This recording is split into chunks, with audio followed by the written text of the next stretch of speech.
Some people go their whole lives without a single moment that changes everything.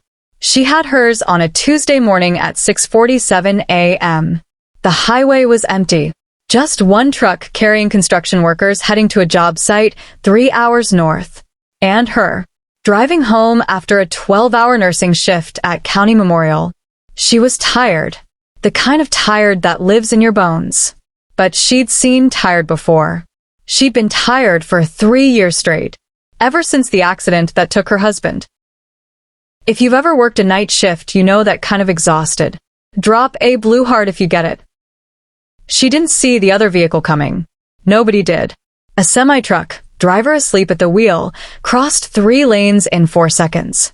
Hit the construction truck head-on at 70 miles per hour. The sound was like the world ending. Metal screaming. Glass exploding. The construction truck flipped twice, rolled 3 times, and came to rest on its side across both lanes. She slammed her brakes. Skidded. Stopped 20 feet from the wreckage. For 5 seconds, there was only silence. Then the screaming started. Most people would have called 911 and waited. Kept themselves safe. Waited for professionals. She wasn't most people. She was a trauma nurse. And she'd made a promise to herself 3 years ago, standing over her husband's grave. A promise that still woke her up at 3 a.m. sometimes. Never again. Never let someone die when I could have helped. She grabbed her phone. Dialed 911 with shaking fingers.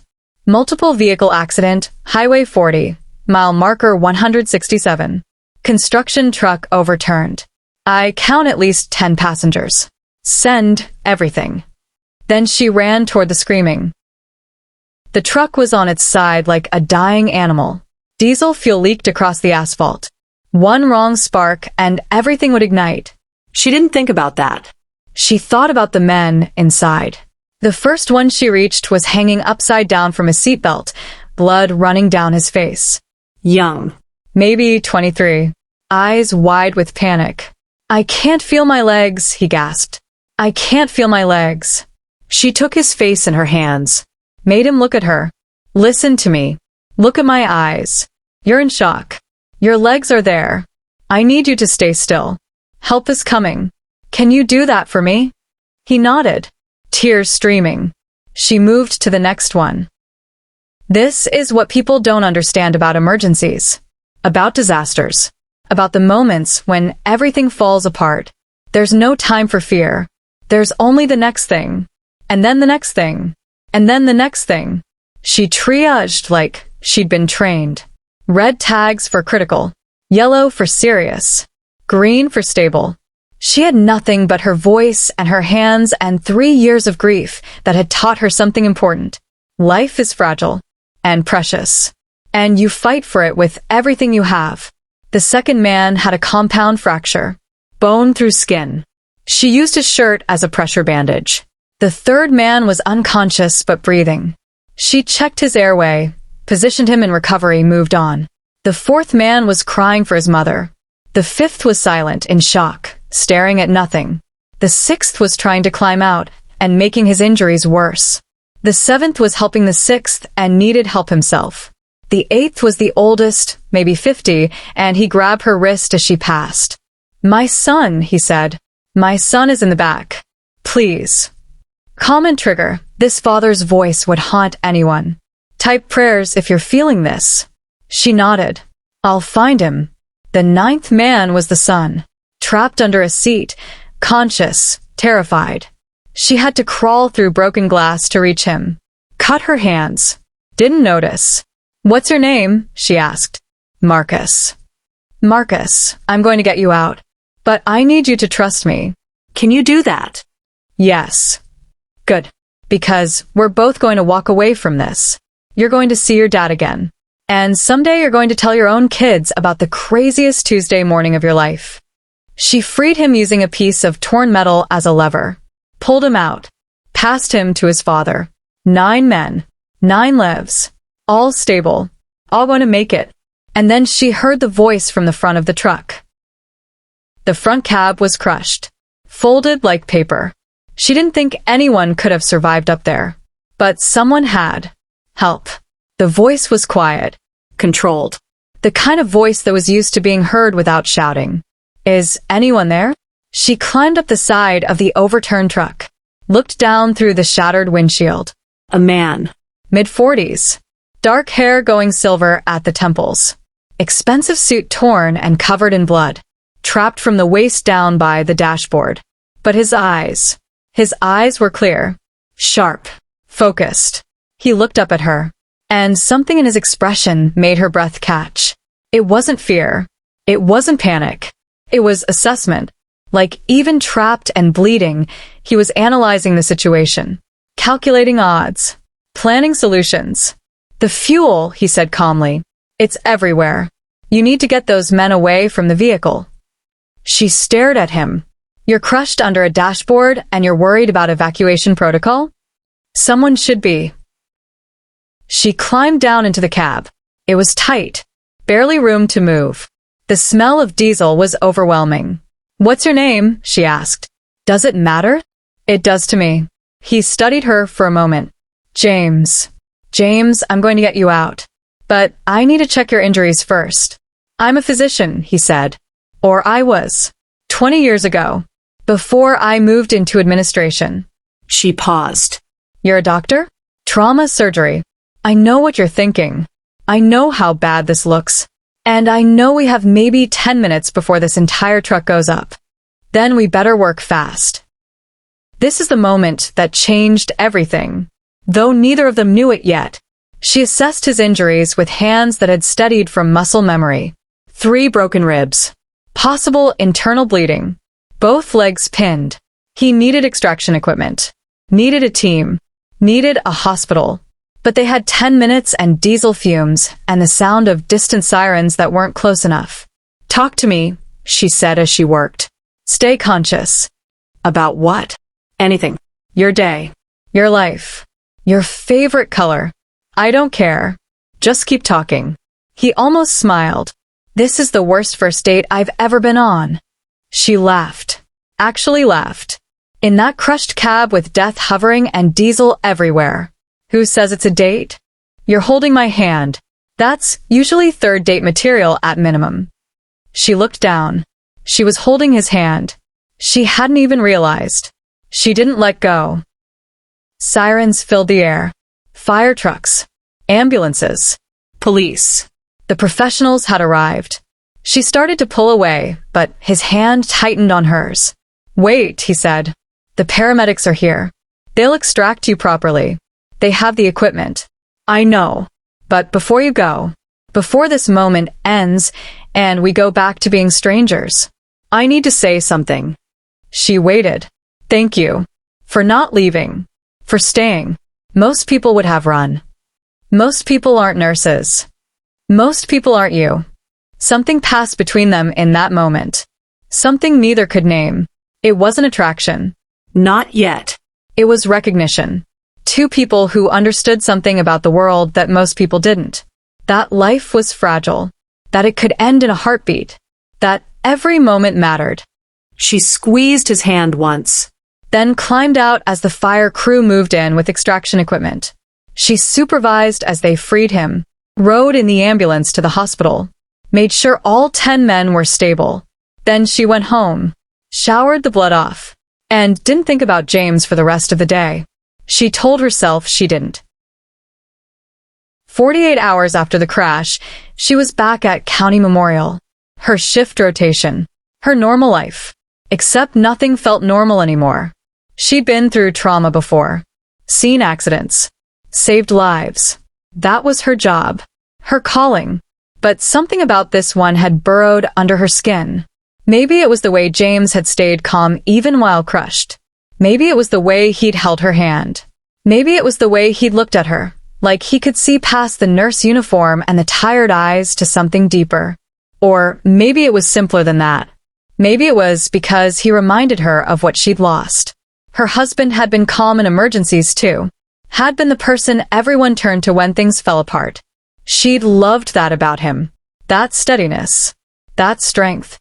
She'd spent 3 years trying not to think about it. She was checking charts in the ICU when her supervisor found her. Got a VIP patient in room 7, Sarah said. Transferred from Metro Central. Needs monitoring for internal injuries. Doctor's orders say specifically to request our best trauma nurse. Who's the patient? James Whitmore, CEO of Whitmore Industries. You know, the tech company? Worth like $3 billion? Comment if you didn't see this coming. She stood very still. Processing. James. The man from the truck. The man with the calm voice and the sharp eyes. A CEO. A billionaire. And he'd asked for her. You okay? Sarah asked. You look like you've seen a ghost. I'm fine. I'll take the case. Room 7 was private. Quiet. Expensive. The kind of room reserved for people who could afford the best care. James was sitting up in bed, reading something on a tablet. He looked different without the blood and the diesel. Composed. Powerful. Every inch the executive. Until he saw her. Then his expression shifted. Softened. You came, he said. It's my job. No. I asked for you specifically. You didn't have to accept the case. She set down her chart. Why me? Because you stayed. When you could have left.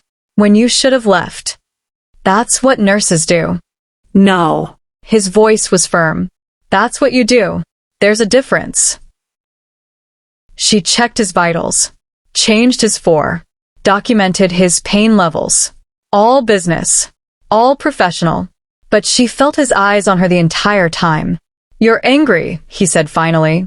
I'm not angry. You are. And I don't know why. She turned. Faced him. You're CEO. You run a company worth billions. You have people who manage your schedule, your calls, your life. And you use that power to request me specifically. Yes. Why? He was quiet for a long moment. Because in that truck, for the first time in 20 years, I wasn't a CEO. I wasn't James Whitmore, tech mogul. I was just a person. Trapped. Scared. Human. And you treated me like I mattered. Not because of what I was, but because of who I was.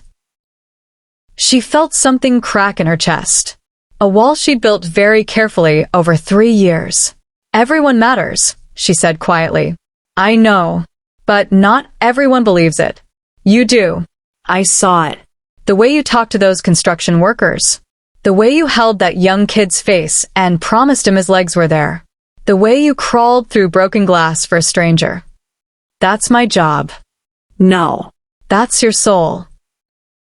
They looked at each other. Really looked. And in that moment, something began that neither of them understood yet. Not love. Not attraction. Something deeper. Recognition. Two people who'd both lost something. Who'd both been broken by life. Who'd both built walls to survive. And those walls were starting to crack. James Whitmore was in the hospital for 6 days. She was his nurse for all 6. It wasn't romantic. It wasn't dramatic. It was quiet. But those 6 days changed everything. Day 1. She brought him breakfast. Hospital food. Gray oatmeal and weak coffee. He looked at it. Looked at her. Is this supposed to be edible? It's supposed to be nutritious. It looks like sadness in a bowl. She smiled. Actually smiled. Welcome to hospital life. He ate it anyway. Every bite. She asked why. Because you brought it, he said simply. Day 2. He had nightmares. She heard him through the monitor. Went to his room at 2 a.m. He was awake, staring at the ceiling. You don't have to stay, he said. I know. She pulled up a chair, sat in silence. After 20 minutes, he spoke. I keep seeing it. The truck coming. The moment I knew I was going to die. The moment I accepted it. But you didn't die. No. You wouldn't let me. Day 3. He asked about her. Really asked. Tell me something true, he said. What do you mean? Something real. Something you don't tell people. Something that matters. She hesitated. Then, my husband died 3 years ago. Car accident. I was working. I couldn't save him. I didn't even know until it was over. James was quiet. Then, I'm sorry. Everyone says that. I know, but I mean it. Because I understand what it's like to lose someone, to have a hole in your life shaped like a person. She looked at him. Who did you lose? My wife. Cancer. 7 years ago. I was so busy building the company, I didn't see how sick she was until it was too late. I chose work over her, and I've regretted it every day since. They sat in silence.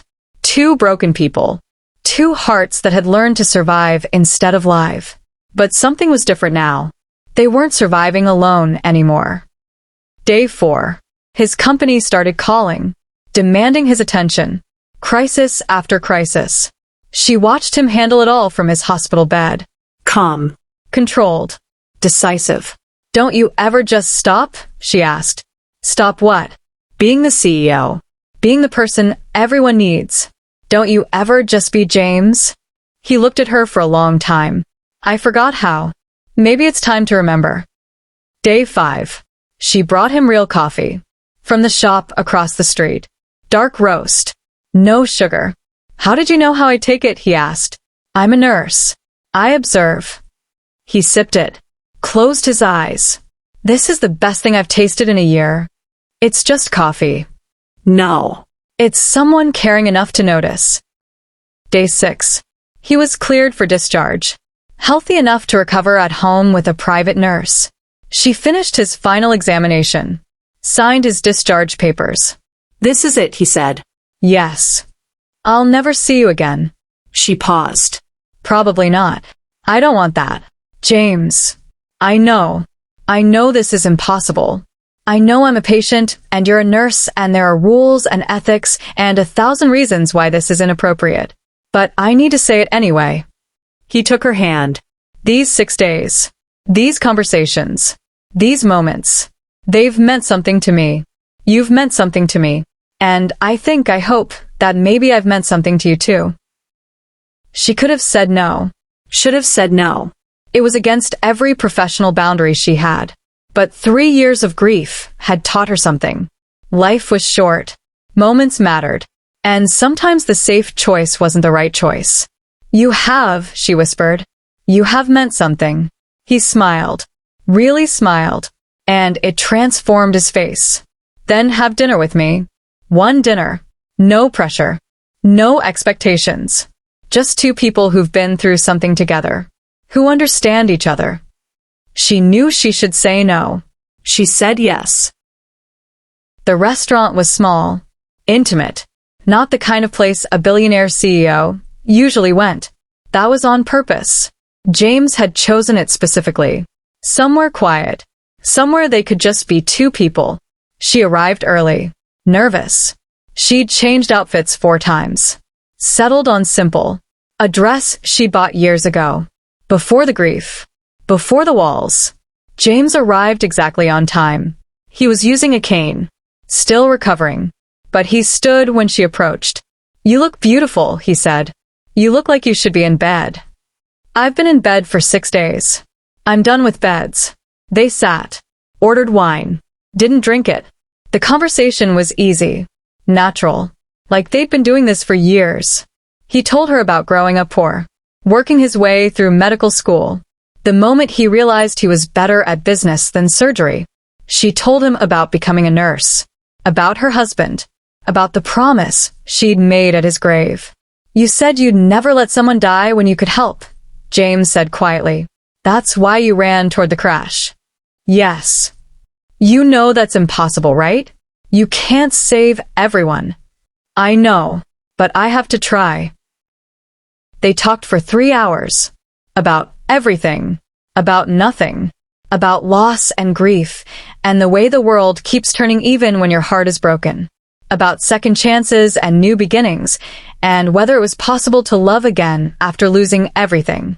The restaurant was closing. They hadn't noticed. James paid the bill. They walked to her car. I don't want this to end, he said. It doesn't have to. Yes, it does. Because I need to tell you something. And it might change everything. She waited. I'm not who you think I am, he said. I'm not the calm, composed person from the hospital. That was survival mode. The real me is complicated, damaged. I work too much. I'm terrible at relationships. I haven't let anyone close in 7 years because I'm terrified of losing someone again. James, I'm telling you this because you deserve to know.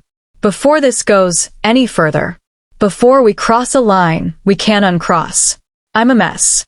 And I don't know if I'm capable of being what you need. She took his face in her hands, the same way she'd done with that young construction worker, the same way she'd done with 100 patients over the years. Listen to me. Look at my eyes. I'm a mess too. I work night shifts to avoid an empty house. I haven't been on a date in 3 years because I felt like I was betraying my husband's memory. I cry in my car after bad shifts because I don't want anyone to see me break. She took a breath. We're both broken. We're both scared. We're both carrying ghosts. But maybe that's exactly why this could work. Because we understand each other. Because we know what loss feels like. Because we know how precious this is. He kissed her, gentle, tentative, like he was afraid she might disappear. She kissed him back. And for the first time in 3 years, she felt something other than grief. She felt hope. They dated for 3 months. Quietly. Carefully. She insisted on keeping it private. He understood why. The power imbalance. The way it had started. The ethics. But it was getting harder to hide. His world was demanding. Board meetings. Investor calls. Crisis management. Her world was demanding. 12-hour shifts. Life or death decisions. Exhaustion. They were from different universes. But they kept trying.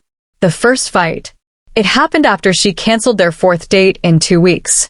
I can't keep doing this, James said on the phone. I understand your job is important. But so is this. So are we. What do you want me to do? Stop being a nurse? Stop saving lives. I want you to let me in. I want you to stop pushing me away every time things get real. I'm not pushing you away. Yes, you are.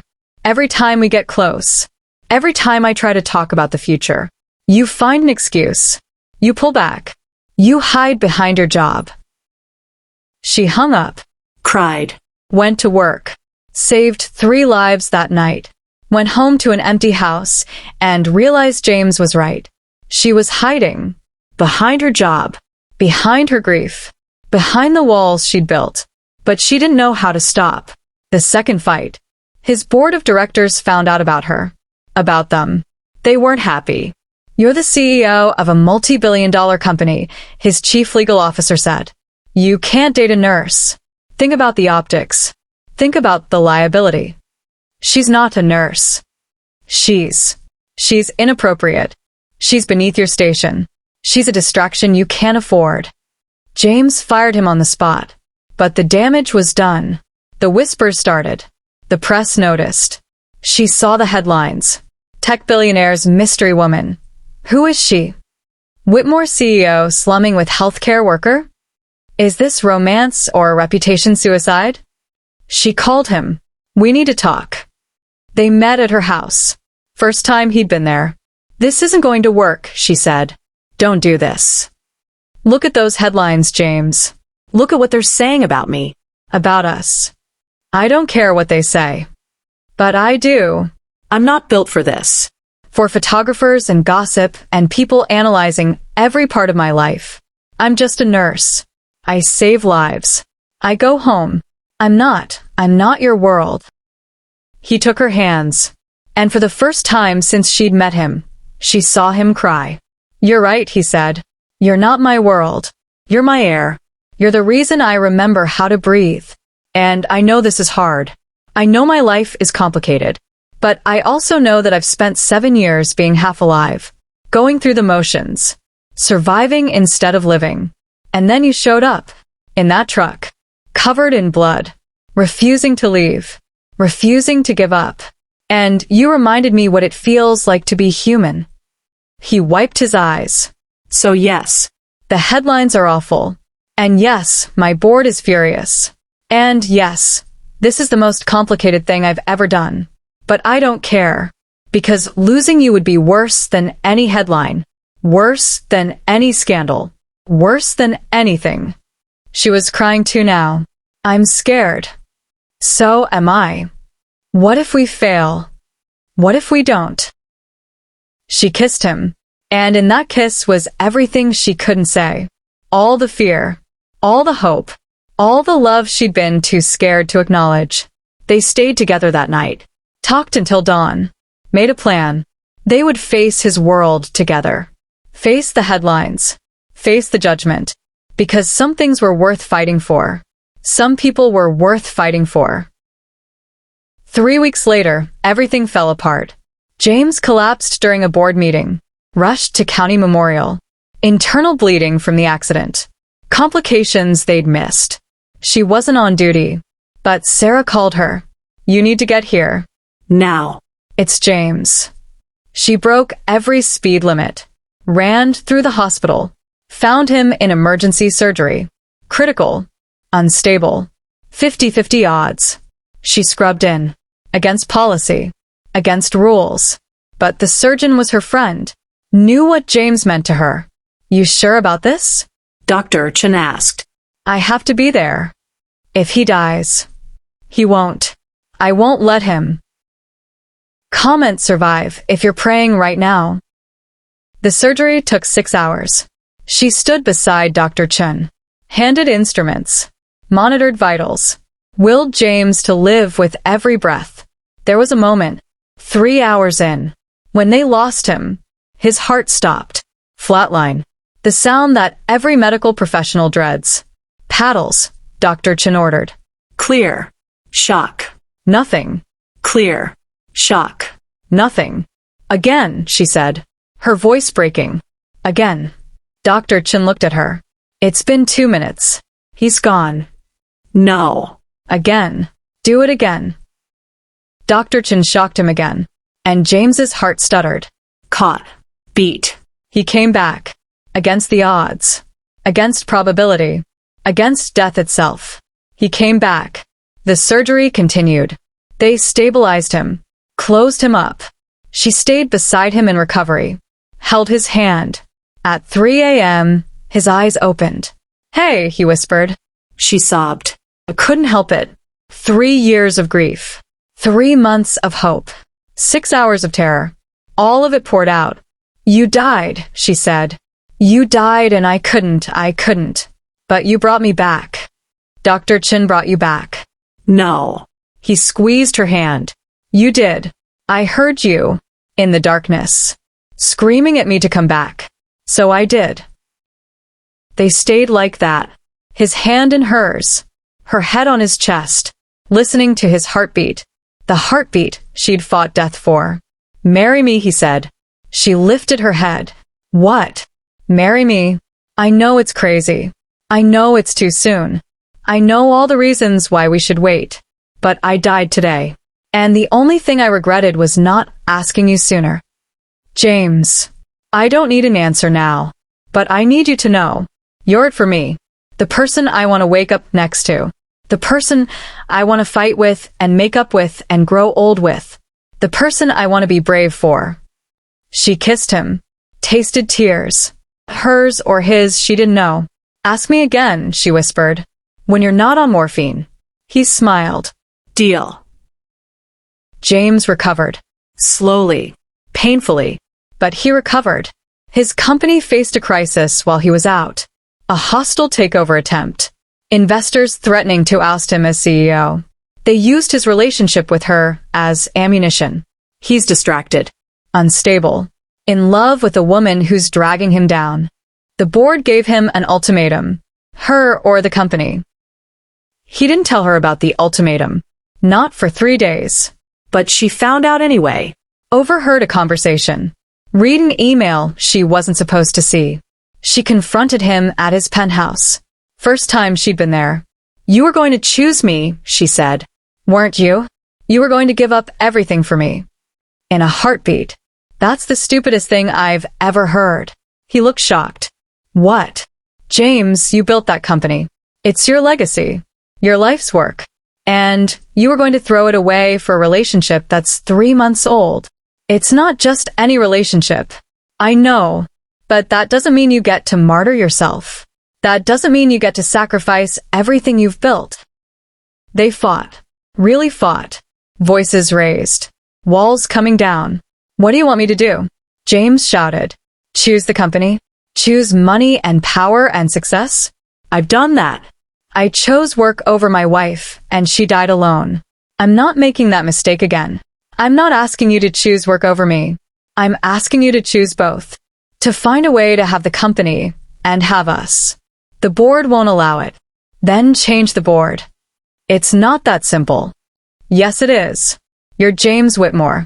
You're the man who built a billion-dollar company from nothing. You're the man who stayed calm while crushed under a dashboard. You're the man who came back from death because I told you to, and you're going to let a bunch of executives in suits tell you who you can love. She stepped closer. Fight for this. For us. But fight smart. Don't throw away your legacy. Transform it. Show them that love doesn't make you weak. It makes you stronger. James stared at her, and slowly he smiled. You're right. I know I am. When did you get so smart? I've been smart. You've just been too in love to notice. He kissed her. Deep. Passionate. Full of promise. I have an idea, he said, but you're not going to like it. Try me. James called an emergency board meeting. Every director. Every major investor. She went with him. At his request. The boardroom was massive. Intimidating. 20 people who controlled billions of dollars. They stared at her like she was an insect. James stood at the head of the table. Still using a cane. Still recovering. But his voice was steel. I've received your ultimatum, he said. The company or her. You've made it clear you believe my relationship is a liability. A distraction. A threat to shareholder value. He paused. You're right. The room erupted. Whispers. Murmurs. Satisfaction from his enemies. She felt her heart sink. But James held up his hand. You're right that my priorities have shifted. You're right that I'm not the same CEO I was a year ago. You're right that this relationship has changed me. He looked at her. It's made me better. James pulled up a presentation. Charts. Data. Numbers. For the last 20 years, I've run this company with one goal. Profit. Maximum returns. Aggressive growth. And it worked. We're worth $3 billion. But here's what else is true. Our employee retention is the worst in the industry. Our work culture is toxic. Our burnout rate is astronomical. And our innovation pipeline is empty because everyone's too terrified to take risks. He clicked to the next slide. 3 months ago, I met someone who showed me a different way. Someone who runs toward danger instead of away from it. Someone who values people over profit. Someone who fights for what matters. He looked directly at the board. So, here's what's going to change. Effective immediately. We're restructuring. Implementing work-life balance policies. Mental health support. Healthcare that actually works. We're going to build a company that treats people like human beings, not resources. That will cost millions. The CFO objected. Yes. And it will make us billions. Because the best talent will want to work here. Because innovation comes from people who aren't burned out. Because companies that care about people outperform companies that don't. He clicked to the final slide. Projections. Growth models. All positive. This isn't charity. This is good business. And if you can't see that, if you'd rather have a CEO who's dying inside while making you rich, then I'm not your man. James put his hand on her shoulder. This woman saved my life. Twice. Once in that truck.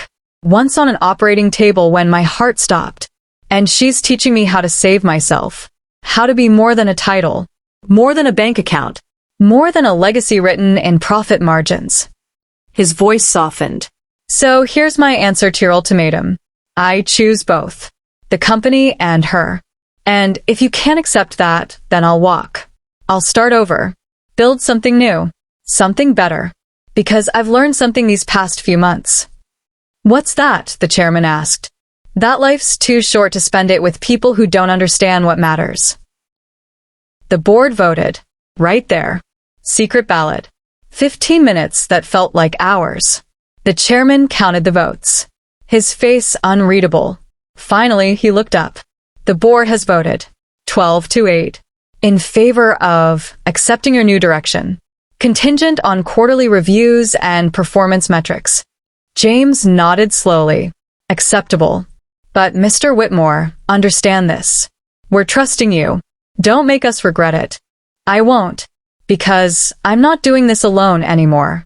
He turned to her. In front of everyone. I have one more question to ask. And I need to ask it here. In front of these people. So there's no doubt. No hesitation. No hiding. He got down on one knee. Slowly.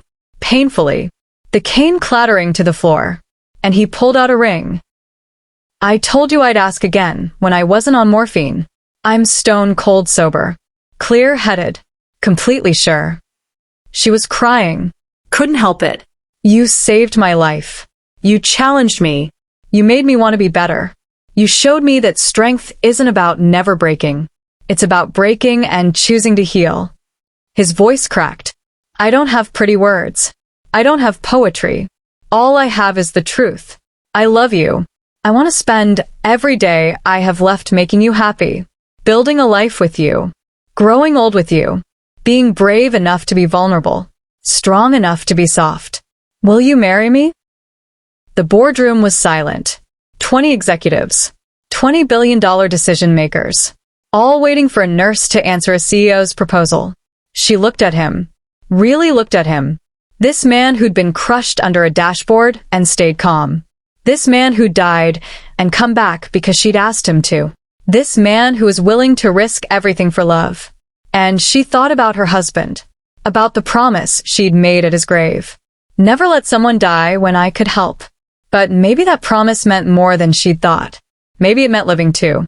Loving too. Letting someone in too. Maybe the best way to honor the dead was to be brave enough to live. She pulled him to his feet. Gently. Carefully. Yes, she whispered. Yes. 1,000 times yes. He slipped the ring on her finger. Kissed her. In front of the entire board. And for the first time in 7 years, James Whitmore wasn't a CEO. For the first time in 3 years, she wasn't just a nurse drowning in grief. They were just two people who'd found each other in the wreckage. Two people who'd chosen to heal together. Two people who'd learned that sometimes the bravest thing you can do is let someone love you. The wedding was small, intimate, just 50 people. The 9 construction workers from the truck were there, all healed, all thriving. Marcus, the young man she'd pulled from the wreckage, was crying. You saved my life, he told her, and now I get to watch you start yours. Sarah from the hospital was there. Dr. Chin was there. Even some of the board members showed up. James's company had transformed. The new policies were working. Employee satisfaction was up. Innovation was up. Stock price was up. Turned out caring about people was good for business after all. Who else wants this kind of love story? Comment your favorite moment from this journey. They exchanged vows in a garden. No fancy venue. No photographers. Just them and the people who mattered. When it was her turn to speak, she took his hands. 3 years ago, I made a promise to never let someone die when I could help. Today, I'm making a different promise. To never let us just survive. To fight for life. For joy. For love. To run toward the wreckage instead of away from it. To be brave enough to heal. Together. James's vows were simpler. You taught me how to breathe again. I promise to spend every breath I have left making you happy. They kissed as husband and wife. And in that moment, in that kiss, was everything they'd been through. The crash. The blood. The fear. The hospital. The fights. The headlines. The surgery. The choice. The risk. All of it had led here. To this moment. To this love. At the reception, someone asked her if she regretted anything. She thought about it. Really thought about it. No, she said finally. Every choice. Every risk. Every moment of terror. It was worth it. Even the scary parts. especially the scary parts, because that's where the growth happens. In the moments when you're terrified and you do it anyway. She looked across the room at James.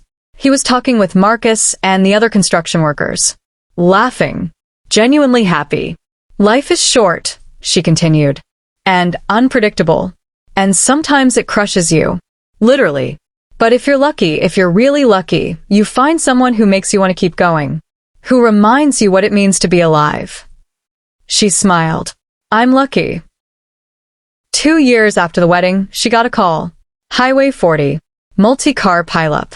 All hands on deck. She was working administration now, running the hospital's trauma program. James had funded it. State-of-the-art equipment, better staffing, real change. But she still kept her nursing license, still took shifts sometimes, because some things were part of who you were. She arrived at the scene. Ambulances, fire trucks, chaos. And for a moment, she was back there, at that first crash, the one that changed everything. But this time was different. This time she had a team, resources, support. And this time, when she ran toward the wreckage, she wasn't running away from grief. She was running toward purpose. She triaged, coordinated, saved lives. 7 patients, all critical, all saved. As she climbed into the ambulance with the last patient, she saw him, James, standing at the edge of the scene, watching her work. He'd come, even though she'd told him not to, even though he had meetings, even though it was dangerous. He'd come because she was there. When her shift ended, he was waiting. You were amazing, he said. Just doing my job. No. You were doing what you were born to do, what you were meant to do. She leaned against him, exhausted, fulfilled. You know what's funny? She said. What? 3 years ago, I ran toward a crash to keep a promise to the dead, to prove I could save people, to make the guilt stop. And now I run toward crashes because I love being alive, because I love helping people, because I love coming home to you afterward. This is what healing looks like. Who else is grateful they stayed until the end? James kissed her forehead. Come on, let's go home. Home, she repeated, testing the word. It still felt new, still felt precious, because home wasn't a place anymore. Home was the person who saw you at your worst and loved you anyway. Home was the person who died and came back because you asked him to. Home was the person who fought the whole world to keep you. They drove back together, her hand in his, the radio playing softly. And she thought about that Tuesday morning, that crash, that moment when everything changed. She'd saved 10 men that day. She hadn't known that the last one would save her right back. People ask her sometimes if she believes in fate, in destiny, in meant to be. She always gives the same answer. I believe in showing up. I believe in running toward the hard things. I believe in choosing love even when it's terrifying. I believe that sometimes the worst moments of your life lead to the best ones. But fate, she smiled. Fate put us in the same place at the same time. But we chose what happened next. We chose to be brave. We chose to heal. We chose each other. And that's better than fate. That's free will. That's love. 5 years after the crash, they stood together at a ceremony. The hospital was dedicating a new trauma wing, named after her late husband. It was James's idea, his gift to her. He'd be proud of you, James said quietly, of what you've built, who you've become. She nodded, tears in her eyes. I hope so. And I hope he'd forgive me for loving you, for being lucky enough to have you love me back. She took his hand, squeezed it. He would. Because he wanted me to be happy. And I am. I really, really am. The ribbon was cut. The wing opened. Lives would be saved there. Hundreds of them. Thousands. All because she'd run toward a crash one Tuesday morning. All because a man trapped under a dashboard had chosen to come back. All because 2 broken people had decided to heal together. This is how love stories really work. Not with fireworks and grand gestures, but with choices. Small ones. Every day. The choice to show up. The choice to be vulnerable. The choice to run toward the wreckage instead of away from it. The choice to believe that broken things can be healed. The choice to be brave enough to try. She helped 10 injured men after a crash. The last one was a CEO. But more than that, he was the person who taught her how to live again. And she was the person who taught him it was worth it. As they walked out of the ceremony, a young nurse stopped them. "Excuse me," she said nervously. "I just wanted to say, I heard your story. About how you met. About the crash. And it inspired me To be braver. to take risks. To believe that good things can come from terrible moments." She smiled. Genuinely. From the heart. "Thank you for showing us what's possible." After she left, James turned to his wife. "You're changing lives. Every day. Just by being you." "We're changing lives," she corrected. "Together." Together, he agreed. And they walked into the sunset. Not because it was a fairy tale, but because they'd earned it. Some people go their whole lives without a single moment that changes everything. She had hers on a Tuesday morning at 6:47 a.m. And she'd spend the rest of her life grateful for it. For the crash. For the choice. For the love that came after. For the man who came back from death because she told him to. For the life they built from wreckage. For the proof that sometimes the worst day of your life leads to all the best ones. In memory of everyone who runs toward the wreckage. In honor of everyone brave enough to heal. In celebration of everyone who chooses love. The end. If this story moved you, drop a blue heart in the comments. If you believe in second chances, type brave. If you've ever been broken and found a way to heal, you're not alone. Share this with someone who needs to hear it. And remember, the best love stories aren't about perfect people. They're about broken people who choose to heal together.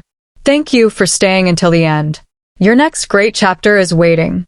You just have to be brave enough to turn the page.